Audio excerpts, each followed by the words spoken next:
tama, kay BBM. Christmas bitaw. Bakit? Magbabago ba yung ugali niya kung Christmas o hindi? Hindi naman magbabago. So, and in the same vein, magbabago ba yung ugali ko kung Christmas o hindi? So kung ayaw ko siya batiin kahapon na hindi Christmas, ayaw ko siya batiin ngayon, Pasko. Kasi sila lang naman ang plastic, yan ang sinasabi ko sa inyo eh, di ba? Tingnan mo, panay ang bati nila, lahat unity, mga Pilipino, bla bla bla. Ginagamit ng mga Marcos at Romualdez yung Pasko para sabihin na makatao sila, na ano sila, pro Filipino sila, at talagang they're up for unity, kalimutan ng lahat Pasko. Ulul, sabi nga ni Inday, gago ka ba? Nang yan, kahit naman magpasko, demonyo ka pa rin eh. Kahit naman magpasko, magnanakaw pa rin kayo eh. Kahit naman magpasko at matapos ang Pasko, putang ina, mga satanas pa rin kayo eh. Bakit pa kita babatiin? Oh, same goes with me, na whether Pasko o hindi, mabait, ano yan, mabait kayo? Dahil Pasko ngayon, mabait kayo? Pero after ng Pasko, hindi na kayo ulit mabait? Wish ni Inday Sara sa mga hudas na ito. Ito ang wish ni Inday Sara sa inyo. Hindi, pakinggan lang natin yung messages ni Inday Sara. Unang Pasko daw ni PRD sa ICC, binahagi ni Inday Sara. So, panoorin natin tong kanyang napakagandang interview. VP, kumusta ang first Christmas ni Tatay Digong na hindi niya kayo nakasama yung family niya doon sa ICC detention facility? Oo. Okay lang naman yung Christmas niya kahapon, December 24. Nandoon si Kitty, yung kapatid namin, at siya ang nagbisita. Kanina din,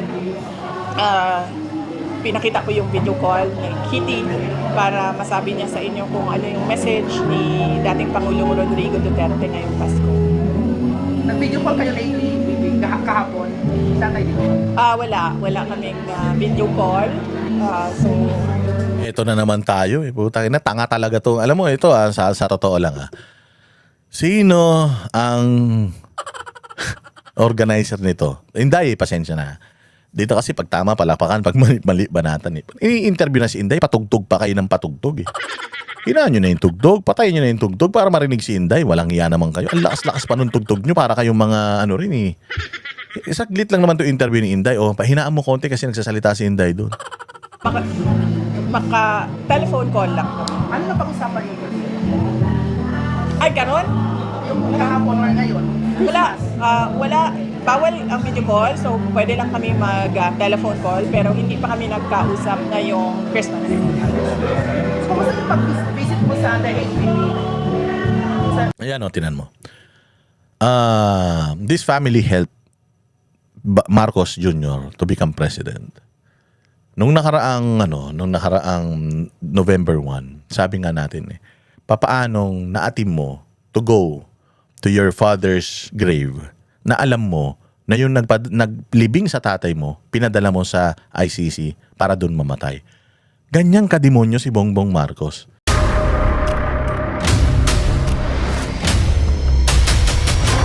Bago tayo mag-umpisa, baka pwede nyong i-like ang video na to. Malaking bagay ang like sa aming mga content creators. Maraming salamat po.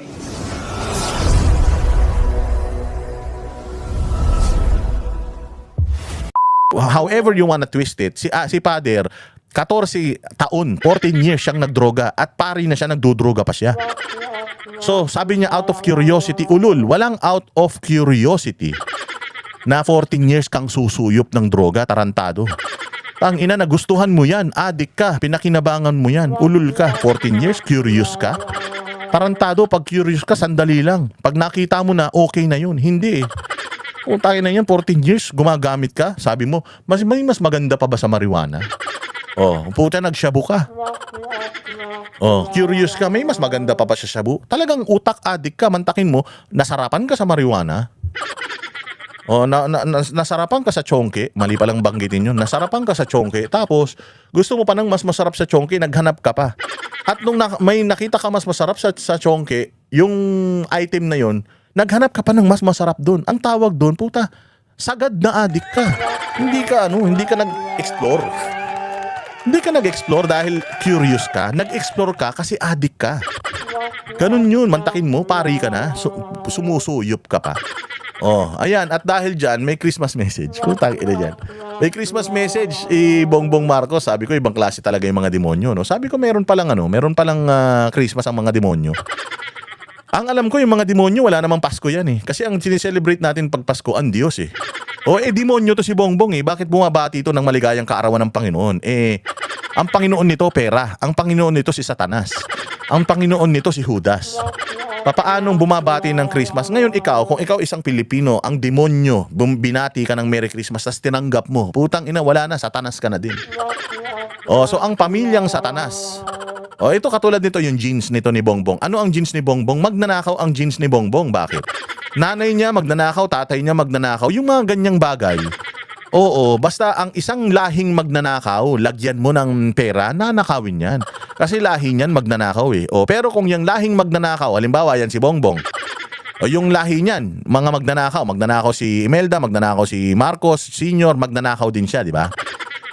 Kasi lahi nga nila yung magnanakaw eh. Nilagay natin sa pwesto yung anak, si Sandro. Anong ginawa ni Sandro? Nagnakaw din sa pera ng taong bayan. So para mapigilan yung genes, yung genetics, yung DNA ng mga magnanakaw sa Pilipinas, hindi na dapat nananalo tong mga to. Ito si Bongbong, tama. Because whether yung mga yan, lahat ng pamilya niyan, akala mo mabait, puta pag nilagay mo yan sa kapangyarihan, iisa lang ang gagawin yan. Proven na yan ng lahi nila na magnanakaw sila sa pera ng taong bayan. Now, wag mo silang ilagay sa environment. Doon nga natin ngayon ilalagay yung sinasabi ni Chelo Magno. Maling-mali yun Because kung ang isang tao na merong addict na DNA, inilagay mo siya sa environment na matino, magiging matino siya. Oo, magiging addict siya sa katinoan. Katulad niya si Flavi. Galing siya sa mga lahi ng matino, naging pari siya. Pero yung mga nasa paligid niya siguro nangungumpisal, puta pinababatak siya. Kaya naging addict din siya. Dito sa mga Marcos, ganyan din. Ang lolo, ang lola addict, ang tatay addict. Yung mga anak niyan, addict din. Sabi ni Amy yun. Mali pala, hindi pala addict. Addict sa pera at addict sa pagnanakaw. Kung magnanakaw ng lolo, lola, si Marcos magnanakaw, yung mga anak magnanakaw, if we put them in the politics environment, kahit sino pa yan, basta Marcos, magnanakaw yan. So para mahinto yung pagnanakaw ng mga Marcos, anong gagawin natin? Ganun din sa drugs. Para ang isang tao na to na vulnerable sa addiction, we do not let yung drugs environment na pumasok dito sa tao na ito. Ganun din sa mga Marcos. In order for us to protect us from the Marcoses, wag na nating iboto kahit sino dito sa posisyon. Bakit? Ilagay mo sa posisyon ng mga ito dahil mga magnanakaw ito. Maniwala kayo. Kaya nga sabi ko, putya, ang galing din, Merry Christmas daw. Si Satanas pala bumabati rin ng Merry Christmas. Mantakin mo, ninakawan mo taong bayan. Naging pinuno ka ng sindikato nyo ni Romualdez. Ang daming namatay noong bagyo. Nakakapag-celebrate ka? Itong 2025, bilang pinuno ng Pilipinas, you can still celebrate na ang daming mga taong namatay nung nakaraang bagyo. Dahil sa pagnanakaw ninyo, you can still celebrate. Abay, gago. Kaya ganito ka-demonyo ito. Tingnan nyo kung gaano kasatanas itong mga ito. Play natin. Sa pasasalamat ang mensahe ni Pangulong Bongbong Marcos ngayong Pasko. At tulad ng marami, may Christmas wish din ang Pangulo. Nasa Tangina, balitang yan. may Christmas wish ka pa? Hindi ka nakontento sa dami ng mga nakuha mo sa tao. May Christmas wish ka pa? Nag-wish ka pa talaga. Ang inang yan. Ibang klase Renyal Pawid. Maging source of light and goodness. Yan ang panawagan ni Pangulong Bongbong Marcos sa mga Pilipino ngayong Pasko. Maging source of light and goodness? How can you be or how can you become or how can you be a source of light and kindness kung putang ina nyo nakaw kayo ng nakaw? Kung yung pera na para sa taong bayan binubulsa nyo, anak mo, pinsan mo, asawa mo, puta lahat kayo mga kawatan, tapos you want us to be a light and the goodness. Tainang yan. Galit na nga lahat ng Pilipino Dahil nga sa inyo, yung mga Pilipino natuto na lahat magmura Di ba sabi nga ni Doc Lorraine alam mo meron akong GC. Sabi niya yung GC namin, ang babait nung mga yun, yung mga matatandang mga kaibigan ko na yun, na mga makajos, nagmumura na lahat. So tinuruan mo kami lahat magmura, Bongbong putang ina mo ka. Dati namang mababait ang mga Pilipino, dati namang matiisin mga Pilipino, pero nung umupo ka, nung sindikato nyo yung umupo, ninakaw nyo lahat sa Pilipinas, putang ina, grabe. Lahat ng tao ngayon nagmumura. Tingnan mo, tuwan-tuwa sila sa pagmumura ko. Bakit? Pag nakikita mo yung comment section ko, ay, salamat, Boss D. Ikaw ang boses ko. Yung pagmumura mo, yung gusto mong kong sabihin sa mga yan, yun din ang sinasabi mo. Salamat sa'yo. Naging ganun na mga tao, naging galit yung mga tao dahil sa pagnanakaw nyo, tapos you expect them to become light. Ano kami, Christmas light? Gusto mo kami maging light and goodness? Tanginang yan. Wala, hayop ka talaga. Ginawa mo pa kaming pailaw. Lakas ng tama mo talaga, ha? Habang nag-e-enjoy raw ang marami sa pagdiriwang, alalahanin din daw natin ang mga mahihirap, may sakit, biktima ng kalamidad at iba pang mga kapatid. Yun. So habang nagse-celebrate daw kayo, alalahanin naman natin yung mga kapatid natin. Putang ina nyo, nung nagnakaw kayo, nung kinuha nyo lahat ng pera ng taong bayan, inisip nyo ba yung mga Pilipino? Noong ninakaw nyo yung mga pera sa flood control, nung nag-insert ka ng 100 billion, 100 billion, nung kumubra ka, di umano ito nung kumubra ka ng 25 billion galing sa pera ng taong bayan, putang ina. Nung kumubra ka ng ganyang karaming pera, inisip mo ba yung mga maaapektuhan ng mga Pilipino? Inisip mo ba yung mga mababaha? Inisip mo ba noong kinuha ninyo yung pera ng PhilHealth? Inisip nyo ba yung may mga sakit? Ha? Nung kinuha ninyo yung pera ng PDIC, iniisip nyo ba yung mga tao na may mga napakaliliit na mga investment sa bangko na kapag yung mga bangko na yan nagsara through bankruptcy, wala na silang insurance yung mga pera nila? Naisip nyo ba yan na sa sobrang dami ng drugs ngayon, naisip nyo man lang ba na yung mga Pilipino para magkaroon ng kapanatagan, magpa-drug test kami para malaman nyo na hindi talaga kami addict? Naisip nyo ba yan?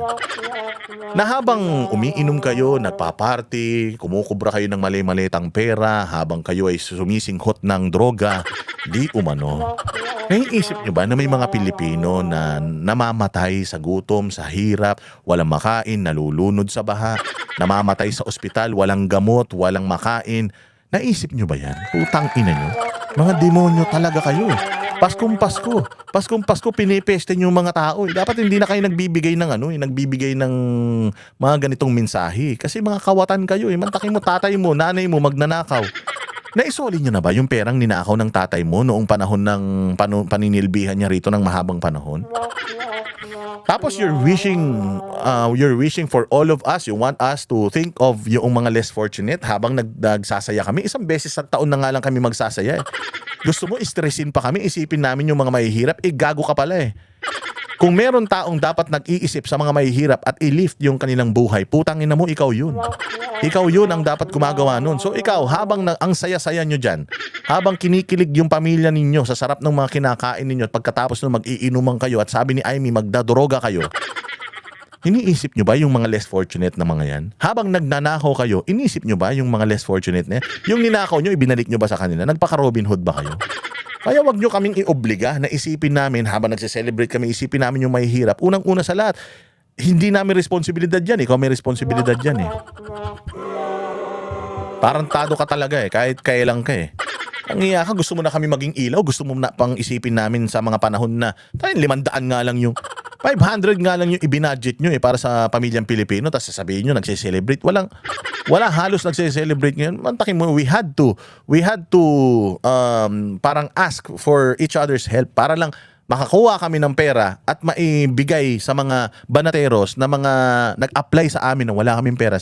Wala kaming pang Noche Buena. Alam mo, pag nabasa mo yung chat ko, hanggang ngayon, nagdi-delete pa ako ng mga messages ng mga nagre-request sa akin, Boss D, sana maambunan kami. Boss D, sana naman ganito. Boss D, wala kaming handa. Boss D, yung nanay ko nasa ospital. Boss D, ganito. Madudurog ang puso mo. So masaya ako na nakapagbigay yung grupo natin ng banateros ng 1,000 na pandagdag sa ayuda. Pero dumudugo ang puso ko kasi 100 lang yung nabigyan natin ng tulong. Merong libo-libo na nag-message sa akin na nanghihingi. Ganun kahirap ang buhay ngayon. Grabe. Tapos putang ina, sasabihin mo habang nagse-celebrate kayo, isipin nyo yung mga mahihirap. Gago.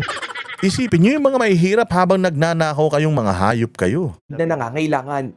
Ibahagi raw natin ang blessing sa kanila. Dagdag pa ni PBB. Bahagi ang blessing, putang ina, walang-wala nga kami. Walang-wala nga Pilipino . Ginawa na namin yan, nagbahagi kami ng katiting na blessing namin para lang mabigyan. 100 lang yung kaya namin bigyan ng blessing . Ikaw yung merong kapasidad, may pera ka ng buong Pilipinas, nasa iyo lahat bumabagsak yung kaban. Meron kang kapangyarihan para lahat itong mga tao na ito may angat. Iaasa mo sa amin, putang ina mo. Tarantado ka. Kami na walang halos blessing na matanggap, gusto mo yung blessing namin, ibigay pa namin, putang ina mo, kayo yung maraming blessing eh. Kayo yung sandamo, ang dami ng pera ninyo at ang daming pera ng taong bayan, ibigay nyo sa tao. Hayop kayo. Oo, anong ha? Di ba? Ang dami-dami nilang pera. Sabi ko nga, tinan mo ang KOJC. Walang pera ng gobyerno. Anong ginagawa ng KOJC? Anong ginagawa ng SMNI Foundation? Anong ginagawa ni Pastor? Nagbibigay sa tao kahit walang pera ng gobyerno. Ikaw, nasa iyo pera. Puta, hindi ka nagbibigay. Nakaw kayo ng nakaw. Hayop kayo talaga. Maraming mga pagsubok ang pinagdadaanan ngayong taon. Nalampasan naman natin ito. Sa pagtatapos nitong taon, tayo ay magpasalamat para sa mga biyayang ating natanggap. Puta, magpapasalamat pa kami sa biyayang natanggap. Puta, wala kaming biyaya natanggap sa'yo. Lahat ng paghihirap ng Pilipino, putang ina, natanggap sa'yo. Mahal ng kuryente, mahal ng tubig, mahal ng renta, walang trabaho, mahal ng pamasahe, traffic, walang masakyan. Hindi mo kayang hindi mo kayang mag-taxi, sobrang mahal. Sakay ka ng bus, may kipagsikuhan ka. MRT, mahirap na hirap ka. Pagtapos no, mahal ng tuition fee, magbabaon ka pa. Putang ina, mahal ng gasolina, mahal ng sibuyas, bawang. Putang ina talaga, ikaw talaga ang pinakamahal na presidente. Hindi minahal ng tao, kundi lahat nagmahal dahil sa'yo. Tapos gusto mo magpasalamat kami sa blessing. Wala kang blessing na naibigay sa mga Pilipino. Ang taas ng dollars ngayon. Ang taas ng dollars ngayon. Bagsak ang pera ng Pilipinas. Oh, tapos pagpunta mo sa ibang bansa, dati proud ka na Pilipino ka, ngayon, puta, mahihiya ka. Tinanong nga ako noong nakaraw kung Pilipino ako, sabi ko hindi, Afrikano ako eh. Sabi ko hindi, taga-ano ako, Burkina Faso ako. Si Traore ang presidente ko. Oh, yun ang ina kasi mahihiya ka eh. Kita mo nung may kumakalat na video, isang nagpapanggap na Kim Jong-un dito sa sa Japan. Kamukha niya kasi si Kim Jong-un yung diktator ng sa North Korea. O sabi niya, tinanong niya, I'm Kim Jong-un. Ako ang pinakatarantadong presidente sa mundo. Sabi niya, ano kayo? Pilipino? Yung Pilipino? Putangin na, mas tarantado ako kay Marcos. Bakit mo kilala niya si Marcos na tarantado? Hindi niya kilala si Marcos na matino? Foreigner to ah. Foreigner to na nagpapatawa sa kalsada, ginagawa niyang katatawanan ng Pilipinas. Ganyan ang image ng mga Pilipino ngayon. Kung di ba naman kasi tanga eh. Magnanakaw si Marcos Sr., magnanakaw si Imelda, mantakin mo, binoto mo yung anak bilang presidente kung di ka ba naman gago. Ini-expect mo ba yung anak ng dalawang magnanakaw magiging santo yan? O tangina, magnanakaw din yan. Ilagay mo yan sa kapangyarihan. Sabi ko nga sa inyo, ilagay niyo yan sa blood bank kung vampira yan eh. Vampira yan. Ilagay mo sa land bank, sa blood bank, tapos pagbabantayin mo siya, puta, ubusin lahat ng dugo doon. Bakit? Kasi yun ang nature niya eh. Magnanakaw siya eh. Yan tapos sasabihin niya sa inyo na, count your blessings. Gago, hindi namin mabilang sa kamay. Kung hindi pa kami mag-e-effort ng sobra-sobra, hindi namin mabibilang sa kamay yung blessings na nakuha namin simula nung umupo ka noong 2022 hanggang 2025. Away lalo pa tayo mabiyayaan ng magandang kalusugan, mapaligiran. Diba? Mabiyayaan ng magandang kalusugan. Putang inang yan. Tapos nagwi-wish ka na mabiyayaan ng magandang kalusugan, tapos yung pera ng PhilHealth, ninakaw nyo. Yung pera ng PhilHealth, kinuha nyo. Tapos ibinapabalik sa inyo yung pera ng PhilHealth. Putang ina, nag-temporary restraining order pa. Nag-ano pa kayo? Nag-a-appeal pa kayo? Pera ng taong bayan yan, nung pinababalik ng Korte Suprema, nag-file pa kayo ng appeal, ayaw nyong isole. Tapos gusto nyo magkaroon kami ng good health, putang ina nyo. Lahat ng mga tao dyan sa ospital, puta, nangangamatay na yung mga tao sa government hospital dahil wala ng pondo yung mga government hospital, wala na silang pambili ng gamot para dun sa mga naka-confine doon. Kasi pag nasa government hospital ka, dapat provided ng ospital yung gamot eh. Yung mga gamot na talagang wala at level 2 prescription, binibili nyo yun sa labas. Pero hindi sagot ng ospital yun. Sagot nyo na yun. Pero yung mga normal na anesthesia, yung mga pain reliever, yung mga normal na pinoprovide ng ospital, hala na, hindi na, kahit by Jessic, hindi na daw kaya mag-provide ngayon ng ospital dahil wala ng pondo eh. Mag-request kayo, mag-wish kayo ng good health sa mga Pilipino. Mga gago talaga kayo. Ng mabubuting pamilya at kaibigan at magkaroon ng mas masaganang kabuhayan. Ngayong Pasko, may wish din sina Tangina, palumpalo. Alilikot, no? Kala mo mga bulate. Ang ina, pwede ka naman magsalita ng diretso na, ay, wala akong stress. But, wala akong stress. Pugin ang inang tong mga to. Kala mo may mga bulate sa sikmura, hindi na combat rin eh. Pangulong Marcos at First Lady Liza. Lagi namin tinatanong sa mga anak namin, yung tatlong anak kong lalaki, ba't wala pa kaming apo? Wala pa kayong apo? Putang ina, karma yan. Mabuti na lang, wala kayong apo. Oo, kasi imaginein mo, kung magkakaapo kayo, magnanakaw din yan. O kaya siguro karma na yan. It's either mga bakla yung mga ano mo, mga anak mo at nagpapatira sa puwet o kaya nilulunok kaya hindi nabubuntis yung mga anak mo. Ito yung literal na pinutok ka na lang sana sa kumot. Oo, sabi siguro ng langit, putangin na tong lahi na to, kailangan mapigilan na to. Anong gagawin natin? Gawin natin baog yung mga anak nito. Sigurado, ang ipoproduce na mga tao ng pamilya na yan, magiging pamilya nila o mga anak nila, sigurado mga magdanakaw din. Sigurado mga demonyo din, mga maliliit na satanas. Tinan nyo. Tinan nyo, pagsalsalin nyo si ano. Pagsalsalin nyo yung tatlong bugok na yan. Yung tatlong itlog, pagsalsalin nyo, tapos ilagay nyo sa ano yung lalabas sa mga yan. Pag sinilip nyo sa microscope, yung mga ano, may mga sungay, yung mga sperm cell nila.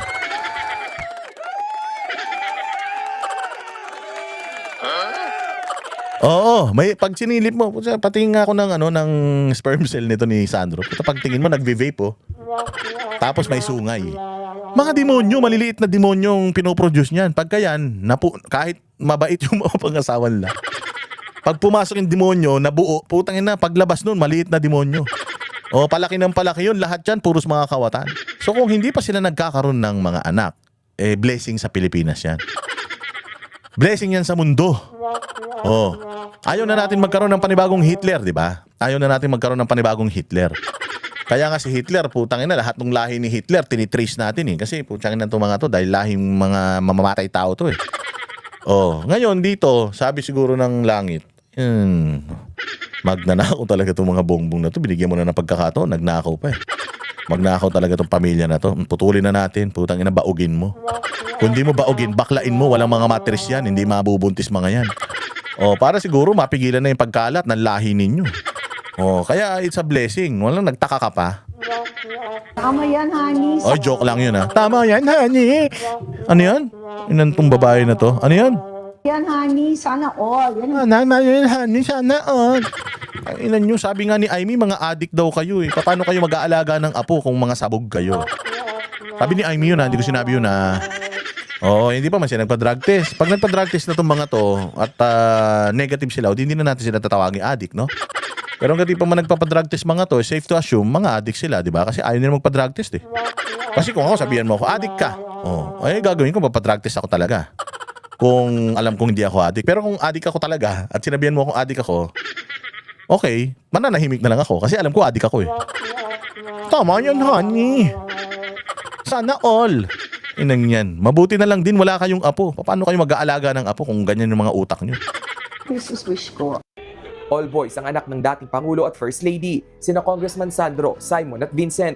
Nagbiro pa ang Pangulo sa mga anak. Wala kayong mabola. Ikaw lang naman na nakabola eh. Wala mabola yung mga anak mo. Alam mo ba't wala mabola yung anak mo? Dahil sa'yo. Sabi niya, wala daw mabola yung mga anak. Wala mabobola talaga yan. Putang ina, kawatan ka eh. Sinong gago? Halimbawa ako, putang ina, may anak ako. Gusto ko bang maging asawa yung ano mo kahit gaano kayaman nyo eh. Yung anak ko, hindi ko ipapaasawa sa mga anak mo eh. Masisira ang pangalan namin sa inyo eh. So kahit sino ligawan ng mga ulol na yan, gusto lang sila dahil sa pera. Pero mamahalin ba yung mga anak mo? Hindi. Bakit? Puta, who wants to be associated with this kind of family? Pamilya ng mga adik, sabi ni Aimee Marcos. Kaya walang nabobole yung mga yan. Ikaw lang naman na nakabudol eh. Nambudol ka gamit si Inday Sara, kaya binoto ka. Pero sa susunod, tumakbo ka ng senador, may mabobola ka? Iboboto ka ng tao? Hindi. Kasi nga, nakita na nila yung totoong ugali mo. And because of that, pati mga anak mo damay. Pati yung mga tao, galit sa mga anak mo. Kasi ganun kaklaseng tao, sigurado yung pagpapalaki mo sa anak mo, ganyan din. Ngayon, ikaw, may anak kang babae, nililigawan nito, sasabihin mo, sige na, punta ka na dyan. Kung mahal mo yung anak mo, hindi mo hahayaang ma-associate sa mga pamilyang sindikato na to. Di ba? Yung anak mo, sabi mo, anak, maganda ka naman. Kaya ka nga nililigawan niya, maganda ka eh. Makakahanap ka ng matinong pamilya, makakahanap ka ng matinong tao. Huwag kang didikit sa mga ganyan. Yung may mga tama sa utak. Ayon naman sa pinsan ng Pangulo na si Ito pang isa. Putang ina, ito pa isang kawatan. Putang ina, mga kababayan ko, this Christmas season, gago, isa ka pa. Kung meron demonyo, putang ina, pag tumingin sa salamin, may sungay, 5. Ito matindi to. Kaya nga ang payat na nito ngayon, sabi ko na, tangin ang payat na nito ni Romualdez, malapit na rin mamatay siguro to. Konti na lang, baka lumundag na rin sa bangin to. Mga kababayan ko, this Christmas season, we celebrate the deep faith. Putang ina, ginamit nyo pa ang Christmas ha. Again, tandaan nyo ha, demonyo to. Walang Pasko sa impyerno.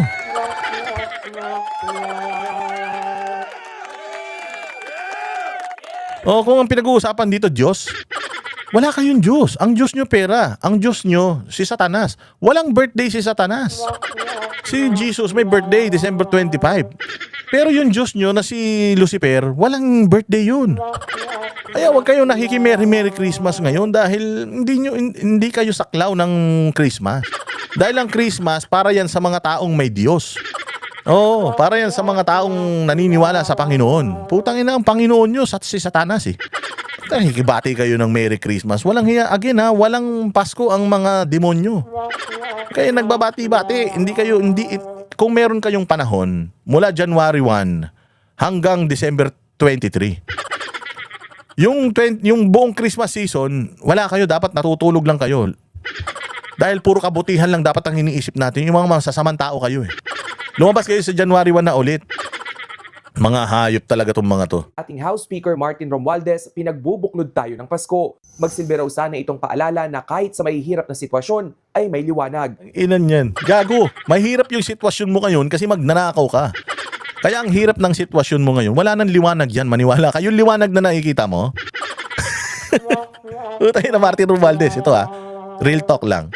Di ba sabi mo sa sitwasyon mo ngayon na mahirap, may liwanag kang nakikita? Gago, hindi liwanag yun. Apoy yun. Apoy ng impyerno yun, yung nakikita mo. At saka alam mo liwanag yun, yung end of the tunnel.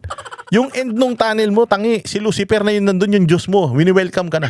Anak, puta inahili ka, first honor kita.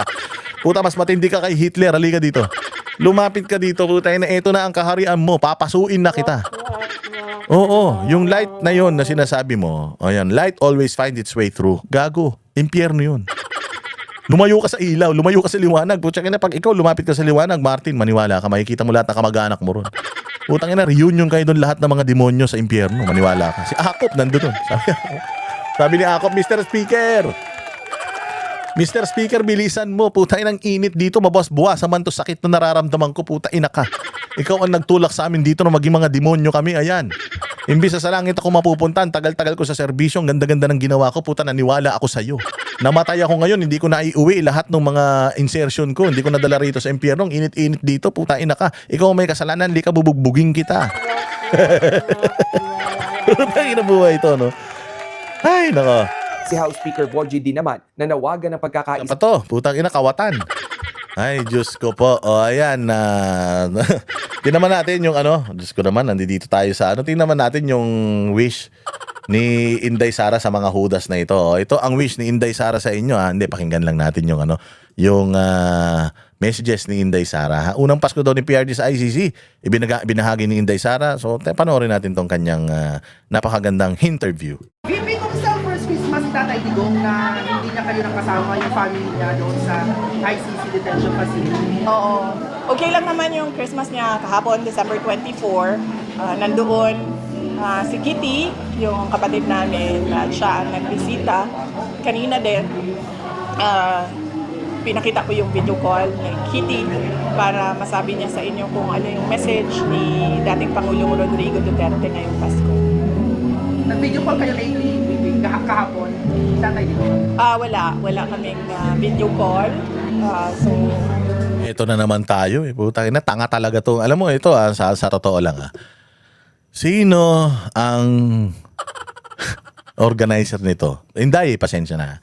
Dito kasi pag tama palapakan, pag mali banatan I-interview na si Inday, patugtog pa kayo ng patugtog Hinaan nyo na yung tugtog, patayin nyo na yung tugtog para marinig si Inday. Walang iya naman kayo. Ang lakas-lakas pa nung tugtog nyo para kayong mga Saglit lang naman to interview ni Inday. Pahinaan mo konti kasi nagsasalita si Inday doon. telephone call lang. Ano na pag-usapan niyo? Ay, karon? Yung kahapon or ngayon? Wala. Bawal ang video call, so pwede lang kami mag-telephone call, pero hindi pa kami nagkausap ngayong Christmas. So, kumusta yung pag-visit mo sa The HPP? Ayan tinan mo. This family helped Marcos Jr. to become president. Nung nakaraang November 1, sabi nga natin papaanong naatim mo to go to your father's grave na alam mo na yung naglibing sa tatay mo, pinadala mo sa ICC para doon mamatay. Ganyang kademonyo si Bongbong Marcos. Tapos ngayon, nagse-celebrate sila ng birthday, ng Christmas, birthday ni Jesus, Christmas. Tapos itong family that helped them to go back to power, how are they celebrating yung Christmas nila? Una, giving. Bibigay sila sa mga taga Davao ng regalo. Ano pa lang, 24 pa lang ng gabi, nagpila na, namimigay na sila. 24 pa lang ng gabi hanggang 25, ang haba pa rin ng pila kahapon sa bahay nila. Pero that person na nagpasimuno ng tradisyon na yun, nasaan? Nasa Hague. Nasa isang malamig na selda na hindi pinayagan magkaroon ng bisita on the day of Christmas. Binawal magkaroon ng bisita. Tapos ikaw nagsiselebrate ka. How evil can you be na nagpupunta ka sa puntod ng tatay mo, nagsiselebrate ka ng Christmas, na alam mo na yung nakatulong sa pamilya nyo na bumangon mula sa lusak ng martial law, yung head of their family, pinadala mo doon. The very reason why your father is in the libingan ng mga bayani na hindi katanggap-tanggap ng mga bayani, nandoon.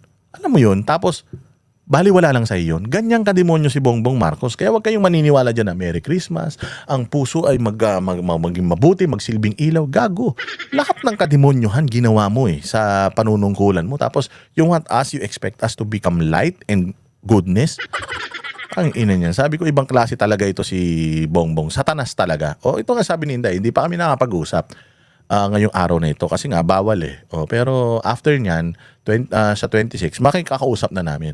Pero nakikita mo si Inday na nalulungkot. Hindi, actually ang nalulungkot kami na mga nagmamahal sa kanila because we know what it takes and how it feels na yung mahal mo sa buhay is not with you sa araw ng Kapaskuhan. Ako somehow masaya ako na nandito ako sa abroad ngayon because ito talaga, this is how I want to celebrate my holiday season. Gusto kong dito sa Tokyo. Dito ko gusto magpasko because all my life nagpapasko ako with my family. Pero nung 24, wala kasing Christmas dito Walang Christmas dito. Ano lang dito? Usual. Dinner lang tapos wala na. As in wala naman kasing Diyos ang mga Hapon Wala naman silang religion. Buddhist kasi sila ang alam ko Basta, hindi sila nagse-celebrate ng Christmas. New Year, nagse-celebrate sila. Dito nga, ang celebration nila ng Christmas, pupunta sila sa KFC. Kakain sila ng manok ng KFC. Manok, bakit? Kasi daw, ang unang nag-introduce ng Christmas sa kanila is KFC. That's why, every Christmas, yun yung klase ng celebration nila. Pupunta sila sa KFC and they eat at KFC. Grabe ang haba ng pila ng KFC dito. Yung KFC nga kahapon, nung nagpunta ako, sarado na ang aga-aga pa. Pre-order. Yung manok nila niluluto pa. At yung pagsisilbihan nila, wala doon. Kumbaga, in-order na sa kanila yung mga manok na yun.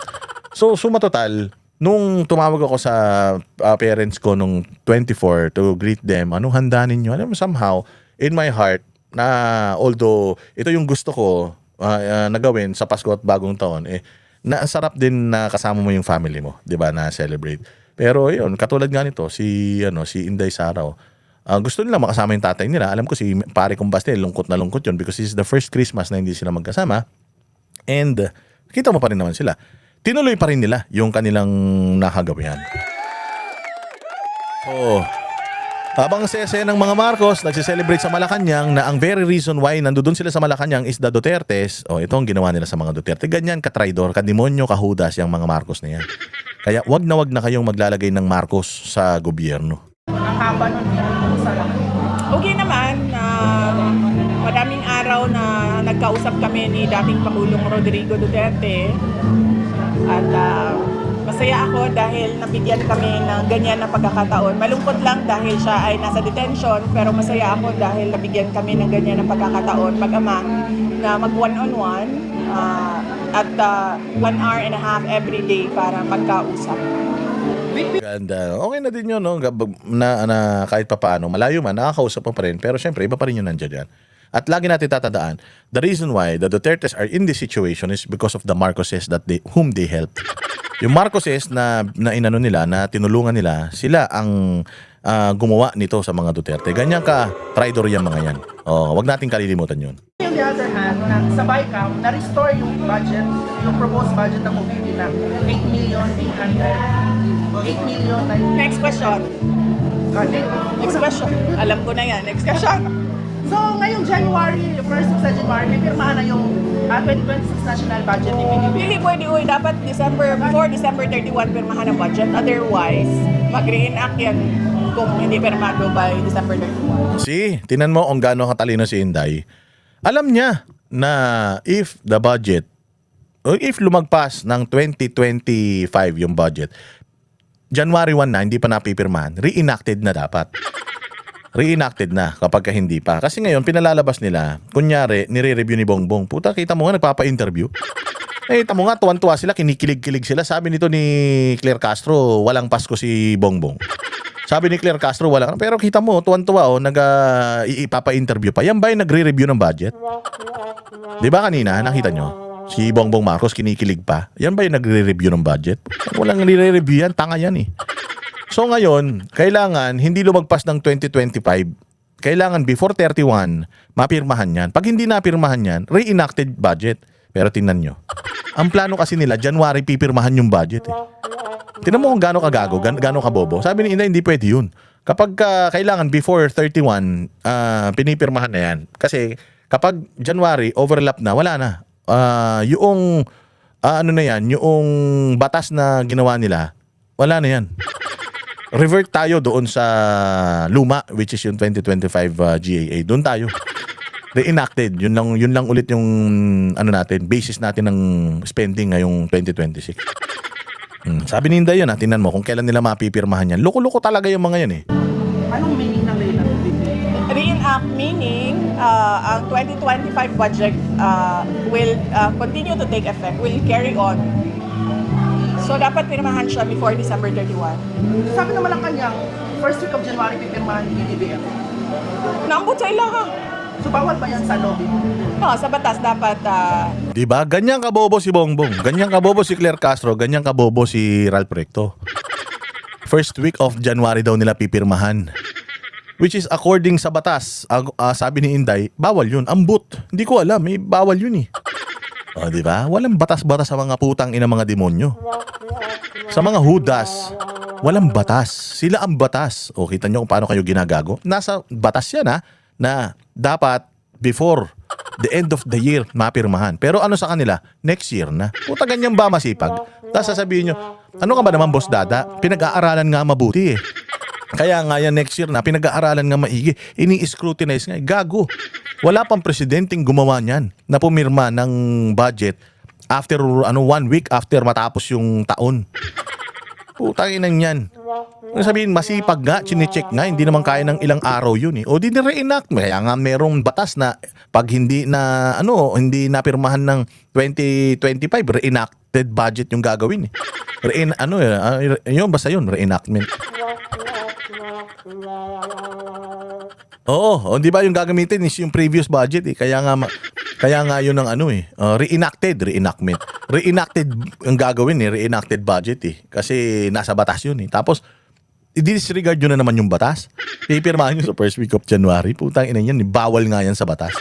Hayop kayo talaga, tatangan nyo. before December 31. Otherwise, mag-reenact by January 1. So, meaning magbabalik yung previous budget. Yung December 2025 budget, yes. John Ryan Calonia. Maybe can you confirm yung sinabi ni Secretary DILG Secretary na bumisita ka raw po sa jail facility to visit Arlie Tevez and not Madriaga? Bahala sila kung anong gusto nilang sabihin. Basta ako, ang sinabi ko, hindi ko kilala si Ramil Madriaga. Mga picture kayo, baby. Kumakalat. O tayo din, may picture din tayo. Di ba? Yan yung sinasabi ko sa inyo. Yun ang bobo nitong mga media. May picture kayo, ma'am. O bakit? May picture din man tayo. O sabi ni Falsis nung nakaraan, ang tawag daw niya, Kuya Ramil. Kung mas matanda man sa kanya si Madriaga, di Kuya Ramil talaga tawag mo. Ganyan naman tayo, di ba? Hi ate. Di ba ganun ka? Minsan pag may nakita akong magandang babae, ganyan. Good morning ate. Ano yung kapatid ko? Hindi. Figure speech yun. Ano yun? Paggalang, pagrespeto. Kahit di mo naman ate, tinatawag mong ate. Di ba? Pupunta ka sa pupunta ka sa tindahan. Pabili ate. Kapatid ko ba yun? Hindi naman. O sabi nga ni Crisette ang tawag sa akin ni Inday Sara, Ma'am Crisette. Ako din eh. Ang tawag sa akin, Ma'am Crisette. So teacher niya ba ako? May picture din kami. O katulad ako. Boss Dada, tawag niya sa akin. Boss ba niya ako? Sa bagay, boss niya man ako. Kasi boss naman ng Vice President ang mga Pilipino. Pero ang tawag niya sa akin, boss. So, amo niya ba ako? Oh, hindi man niya ako amo. Although, isa ako sa mga nagpapasweldo sa kanya. So, basically, technically, amo niya ako. So, wag na lang ako. Pero minsan tinawag niya din akong sir. Sir, boss Dada, sabi niya pa. Oh, mantakay mo. Sir na, boss pa. So, teacher niya ba ako? Hindi naman.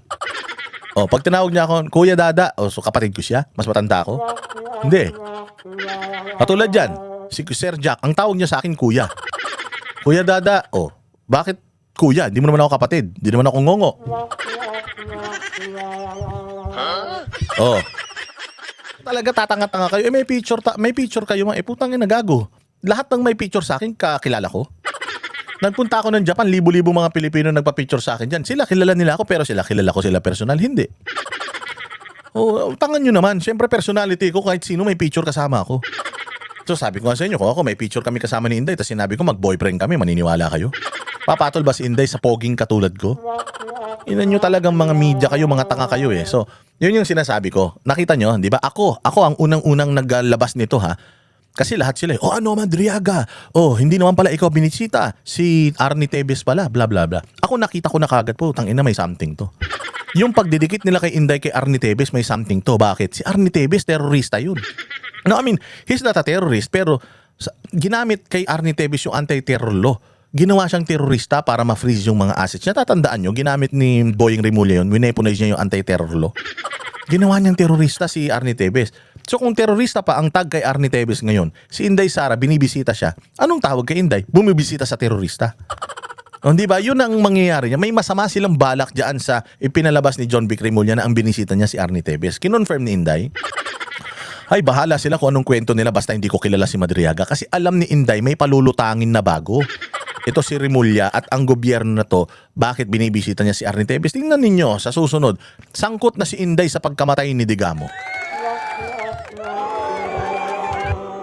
Sangkot na yan si Inday sa pagkamatay ni Digamo, pusta tayo. Kasi ganun na yan eh. Kaya siya nagpunta kay Arnie Tevez kasi sinabihan niya si Arnie Tevez na huwag siyang ituro sa mga na siya ang talagang leader ng nagpapatay kay Digamo. Ganun na yan. Oh, kita niyo nahuli. Ako ang unang-unang nagsabi noon. Sumunod na lang yung iba. Mag-ingat kasi lahat sila ansaya eh. Oh, wala ka Madriaga. Hindi totoo yung sinasabi mo. Oh, ayan si Arnie Tevez pala. Galing na mismo kay Boying, si Arnie Tevez. Oh, ngayon, pag kinagat yun ng mga Duterte, papasok ngayon yung istorya patungkol kay Inday Sara na kinokonek kay Arnie Tevez na siyang terorista. Oh, ngayon, mga Duterte na sumakay, hindi na ngayon makakabalik. Bakit? Oh, noong sinabi ni John Vic, naniwala kayo eh. Tapos ngayon, sinasabi na nila yung totoong istorya, bakit bumisita siya kay Arnie? Galit na naman kayo. Sasabihin nyo na naman, fake news, sasabihin nyo hindi totoo. Eh, in-acknowledge nyo na eh, na tinanggap nyo yung sinabi ni, ni Rimulya na pumunta siya kay Arnie. Tapos ngayon, nagagalit kayo. Eh, alam mo yung ibig ko sabihin? Kaya ako hindi ko kinagat yun eh. Sabi ko, bagamat yan yung sinasabi ni Boying Rimulya, pinapatunayan lang ni Boying Rimulya, ay ni John Vic Rimulya na peke si Madriaga, pero may pinalulutang silang bagong issue kasi nakita nila hindi pumutok eh. Hindi kumagat yung tao kay Madriaga kaya may bago na naman silang twist. May bagong istorya yan, ididikit kay Arnie Tevez. Oh. Ako unang-unang nag-isip niyan. Lahat sumunod na, nito na lang. Oo, pero lahat sila, nung unang lumabas yan, tinitingnan ko yung statement ng mga kapwa ko eh. Naku, natuwa sila sa sinabi ni John Vic, patay. O, kasi kung natuwa ka sa sinabi ni John Vic, ginamit mo yon bilang pangbanat kay Madriaga. Tapos, lumabas yung istoryang totoo, yung pakay nila, nasirain si Inday using yung Arnie Tevez issue. Magagalit ka ngayon. Sasabihin ng mga dilawan, kakapture ngayon ng mga dilawan, yung mga post nyo, ano ka ngayon Madriaga? O sasabihin nila, hindi ba? Nung nilabas si John Vic yan, tuwan-tuwa kayo. Bakit ngayon lumabas yung istorya? Bakit dumalaw si Inday Sara doon? Nagagalit na kayo kay John Vic? Gaganunin nila tayo. Kaya ingat kayo. Kasi tinan mo yung sinabi ni John Vic Rimulya, putol eh. Ang binisita niya si Arnie. Bakit? Anong pinag-usapan nila doon? Wala, hindi namin alam. Ilalabas namin sa tamang panahon. Alam mo na may plano sila. Kaya ingat kayo ha. Ingat din tayo sa mga ginagamit nating material, more materials para sa mga vlog natin. Kasi pain yan. May picture ako sa at least siguro 1 milyong Filipino. At yung mga event na yon, Tulad ng inauguration ko, siguro mga nasa 4,000 tao ang may individual pictures sa akin. At sa mga Zoom meetings ng parallel groups, more than 300 participants ang isang Zoom meeting. So, propaganda lang ito, baby, sa'yo, against sa'yo. Nag-release na naman kami ng statements eh. Kung lahat akusasyon lang, walang ebidensya, ibig sabihin, paninira lang yan. At kung paninira yan, connected pa rin yan sa 2028 presidential elections. And no, don't ask about the 2028 presidential elections, Brian. Alam ko na yung sunod mong tanong eh. Maybe 2 months from now, February, may possible na magpa-file ulit ng impeachment sa'yo. Ready naman yung account mo for that any eventuality. Nakakapagod na siya para sa taong bayan, yung impeachment na yan. Dahil nakikita naman natin na wala talagang ebidensya yung kanilang mga reklamo. Totally for threats and harassment lang. Dito naman yung pagkamatay ni Lisa Cabral. Do you think maybe na makaka-apekto ito sa investigasyon ng flood control project? I think makaka-epekto ito sa mental wellness ng mga undersecretary at mga assistant secretary dyan sa mga opisina ng mga departments. Bakit, baby? Dahil yung mga kaparte ng mga anomalya, mag-iisip na sila kung mahuhulog din ba sila sa bangin. So, tingin mo may foul play itong pagkamatay ni Lisa Cabral? Medyo maganda yung sinabi ni Inday na yun. Lahat ng mga sangkot dito, for sure, iniisip nila kung kailan sila malalaglag sa bangin. So parang sinasabi dito talaga ni Inday Sara na either or, tinulak siya o hindi. Sooner or later, they're all gonna fall down. Lahat yan. They're all gonna fall down. Lahat yan mahuhulog. Lahat yan malalaglag sa bangin. It's just a matter of time. Kasi nga, sabi nga nila, you play with fire, you get burned. So sabi dito ni Inday na sigurado ako lahat ng mga sangkot dyan, nag-iisip na ngayon kailan sila malalaglag sa bangin. Because again, it's just a matter of time. Damay kayong lahat, membro kayo ng sindikato, pagka naglinis dahil malapit nang mahuli yung mga amo ninyo, sigurado ako, mauuna kayong isakripisyo para maligtas sila. Kaya humanda kayo lahat ng sangkot dito sa mga flood control ghost projects pag nanakaw nito. Antay lang kayo. Lahat kayo malalaglag sa bangin. Literally and figuratively. Antayin nyo lang. Ready lang kayo. Kaya tatawad si Inday. Tangina nyo ha. Tingnan ninyo. Papetiks-petiks lang ako. Diyos ang nag-expose sa inyo. Ngayon kayo nagpapatayan. Tangina nyo. Ang karma ay hindi natutulog. Ang Diyos ay hindi natutulog. I remember, last year, noong 2024, si Inday Sara, during her speech sa KOJC, sinabi niya yun, ang gaba dili magsaba. Tingnan nyo. Ayan na ngayon, natatawa na siya. Kayo nagpapatayan. Kayo naglalaglagan, nagtutulakan sa bangin. Kayo ngayon naglalaglagan. Dati kayo magkakakampi, ngayon nilalabas niyo yung mga baho ng isa't isa. Without us na doing an effort wala tayong ka-effort. Si Saldico nilaglag si Bongbong, si Saldico nilaglag si Martin. Soon yung mga congressman dating magkakasama yan, pumirma kay Inday Sara, nilaglag si Inday Sara, ngayon sila naglalaglagan. Si Toby Chanco nilalaglag si ganito, si Lebiste nilalaglag si ganyan, si Kiko Barsaga nilalaglag si ganito. So sila ngayon na may namatay pa. Namatay pa yung isang nagpalabas ng peking balita ng Mary Grace Piatos. Si Akop. Tingnan ninyo yung karma. Nung namatay si Akop, tingnan mo, lahat ng tao pinagtatawanan si Akop. Tapos, ang gusto nilang sumunod, si Abante na.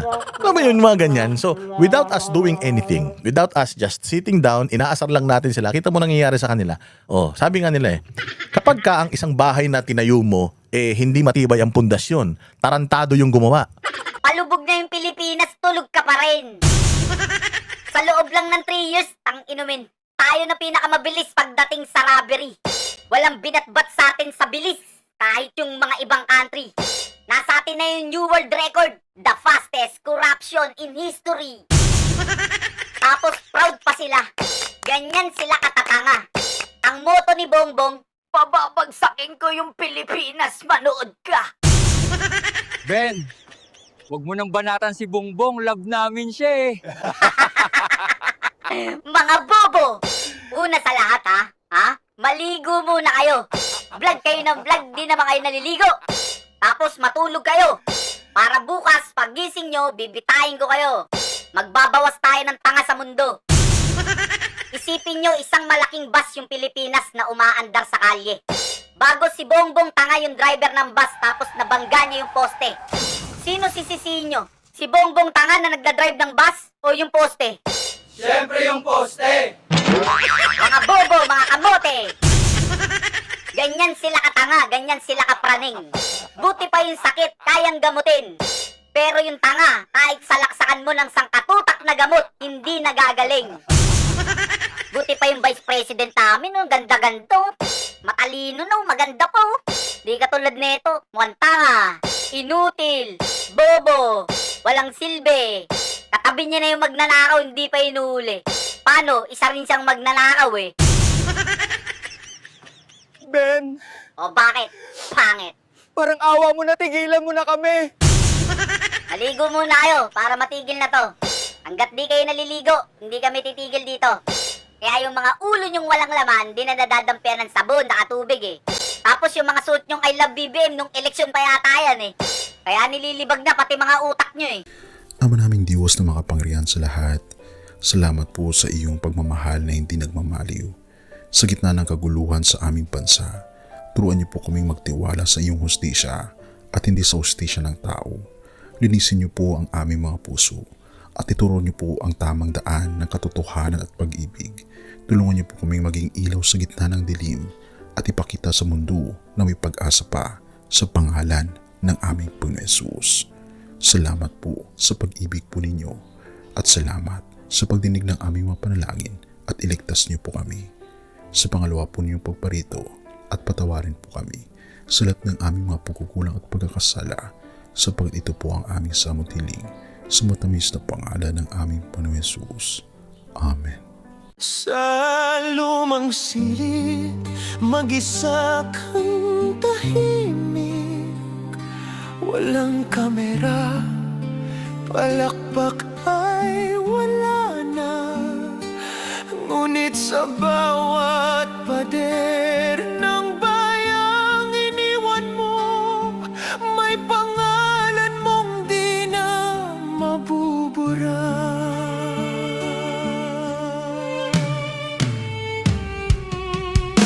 Minsan kang naging balikat ng mahihina, kalaban ng takot, kakampi ng masa.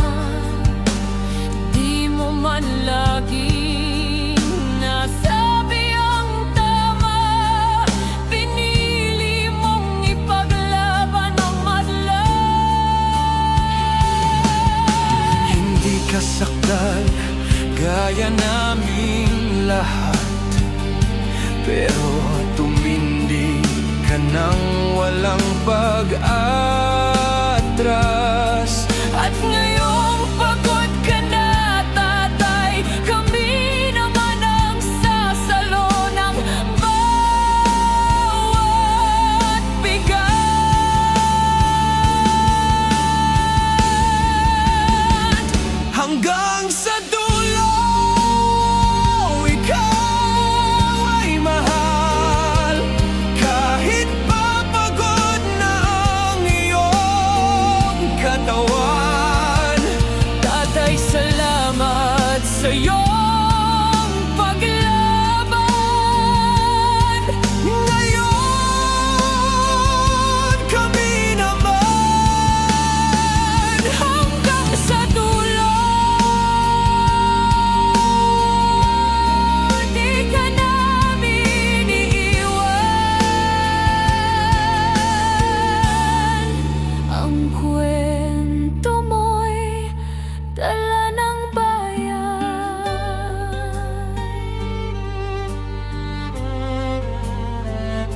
Tahimik ka na sa mga batikos, wala nang tugon, wala nang galit, pero sa mata ng mga maralita, naroon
At yun na nga mga kababayan, ano na ang masasabi mo?